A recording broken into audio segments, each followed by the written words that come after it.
Good morning, afternoon and evening dear student. Today I am going to explain the DBMS models. DBMS models, the main and important point of our syllabus. The database can be organized in a different ways. Each model designed differently records and store the information differently and retrieves that information for the user differently. Each model had its own strength and weaknesses. The three most common argument for data management system are: the first one is the hierarchical model of DBMS, second one is the network model of DBMS, and third one is the relational model of DBMS. The hierarchical structure, that is also called the tree structure of DBMS. IBM introduced the first generation of database technologies known as the hierarchical. When it installed IMS, that is Information Management System, in its mainframe computers in the mid of 1960s, the technology was upgraded in the mid of 1970s to network database technology. Hierarchical DBMS are the oldest form of the database organization. आज हम DBMS के models पे discuss कर रहे हैं. DBMS के major 3 models होते हैं. एक तो होता है हायरार्चिकल मॉडल, दूसरा होता है नेटवर्क और रिलेशनल. ये जो हायरार्चिकल मॉडल है IBM ने इंट्रोड्यूस किया था 1960 के मिड में. ये जो हायरार्चिकल मॉडल है फ्रिक्वेंटली यूज़ किया जाता था, उसको अपग्रेड किया 1970s के डिकेड में. ये जो हायरार्चिकल DBMS मॉडल है ये तब का सबसे पावरफुल DBMS मॉडल था, डेटाबेस मैनेजमेंट सिस्टम मॉडल था, और सबसे ज़्यादा यूज़ किया जाने वाला था. इसको अगर डिफाइन करें तो as a term implies in hierarchical database records are upgrade in a logically hierarchy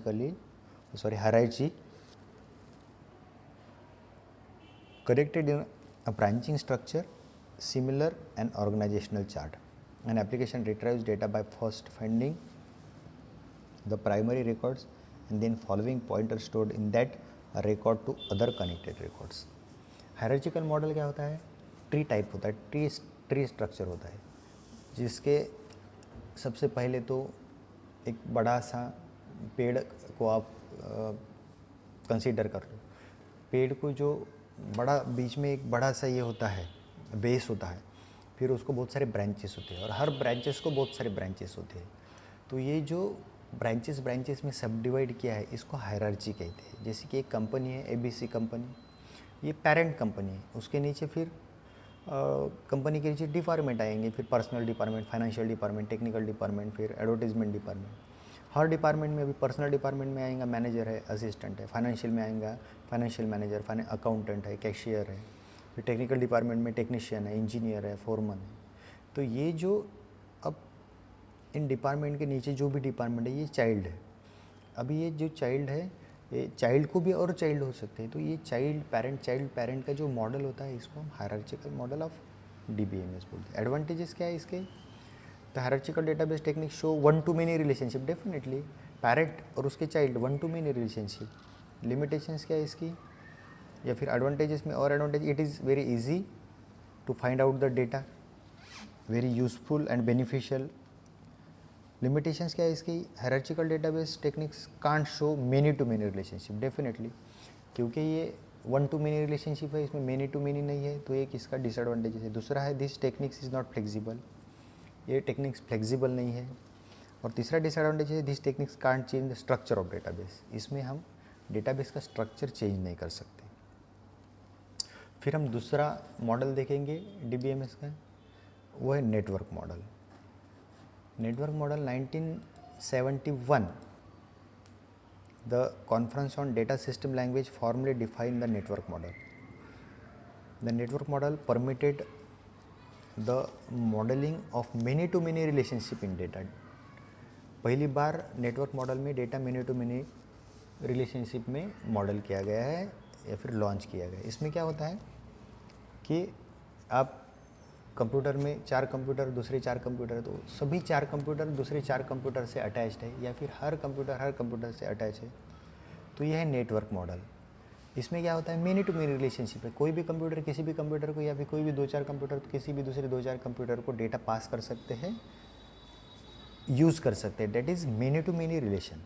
in this network database the child database will be has more than one parent और he has not been a parent.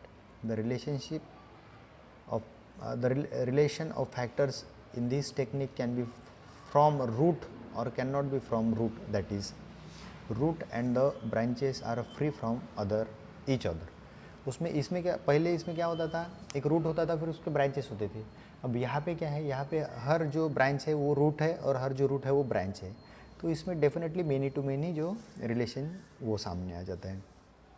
Advantage क्या है इसके, तो ये it is more flexible, ये बहुत ज़्यादा flexible है. कोई भी कंप्यूटर को या फिर कोई भी डेटाबेस हम किसी भी डेटाबेस से शेयर कर सकते हैं. लेस डेटा रिडंडेंसी, डेफिनेटली अभी बहुत सारे दूसरे डेटाबेस को जाके मिल सकते हैं. तो डेफिनेटली इसका एडवांटेज होता है कि लेस डेटा रिडंडेंसी, जो डुप्लीकेशन वो अवॉइड किया जाता है.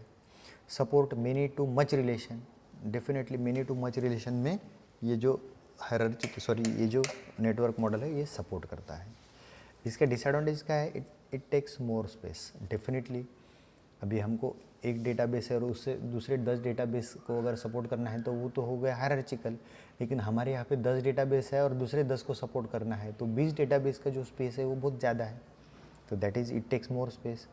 Then more processing time, definitely जैसे कि आपका ये बढ़ेगा, स्पेस बढ़ेगा तो ऑटोमेटिकली स्पेस बढ़ने के कारण ऑटोमेटिकली मेमोरी बढ़ेंगी. और जैसे मेमोरी बढ़ेंगी तो आपका प्रोसेसिंग टाइम जो है वो ज़्यादा होगा. तो it takes more processing time. Third one है relational database. Relational database model में क्या है, ये EF कोड ने डेवलप किया है ये मॉडल. और इस मॉडल का जो ये है फ़ायदा है वो ये है कि हर डेटाबेस का किसी दूसरे डेटाबेस से रिलेशन होता है, या फिर इसको रिलेशनल डेटाबेस मॉडल कहा जाता है. उससे क्या होता है कि कोई भी एक डेटाबेस अगर हमारे पास है तो उससे संबंधित, उसके से जुड़े 4-5 और जो डेटाबेसेस है उसको हम इजीली एक्सेस कर सकते हैं. क्यों? क्योंकि उसके जो मेन कीज़ है वो इस डेटाबेस में दी हुई है. इससे क्या होगा, तो इससे एक फ़ायदा हो जाता है कि एक फ्लेक्सिबल और इफ़िशिएंट है. रिलेशनशिप मेनी टू मेनी है क्योंकि इसमें क्या है, कोई भी डेटाबेस में किसी भी डेटाबेस की एक की दी हुई है तो उससे वो अटैच कर सकते हैं, उससे वो जोड़ सकते हैं या फिर उससे उसका डेटा ले सकते हैं. तो एक से ज़्यादा डेटाबेस की जो प्राइमरी कीज़ है वो डिवाइड कर दी गई है.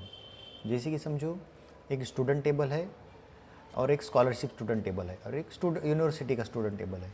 अभी दोनों इसमें एक बात सेम होंगी, वो है या तो रोल नंबर या तो PRN नंबर, जिसको हम एनरोलमेंट नंबर बोलते हैं.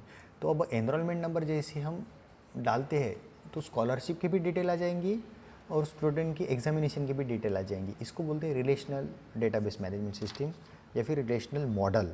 यह है रिलेशनल डेटाबेस मॉडल. तो एक से ज़्यादा जो डेटाबेसेस है वो खुद में क्या है, रिलेटिव्स है. और रिलेटिव्स होने के कारण मेनी टू मेनी भी है. रिलेशनशिप में मेनी टू मेनी है. टेबल डायग्राम में आते हैं. मैनेजमेंट इनका सबसे अच्छा मैनेजमेंट रिलेशनल मॉडल का हो सकता है. रिडंडेंसी बिल्कुल नहीं है इसमें. स्पीड फास्ट आती है इसमें सर्चिंग की.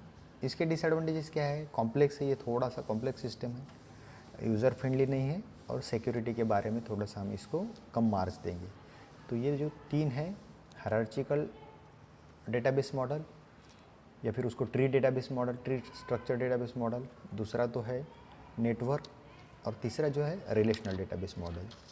ऐसे 3 प्रकार के डेटाबेस मॉडल्स होते हैं. नेक्स्ट लेक्चर में हम एक्सेल पे मूव हो जाएंगे और फिर प्रैक्टिकल सेशन शुरू कर देंगे. Thank you so much.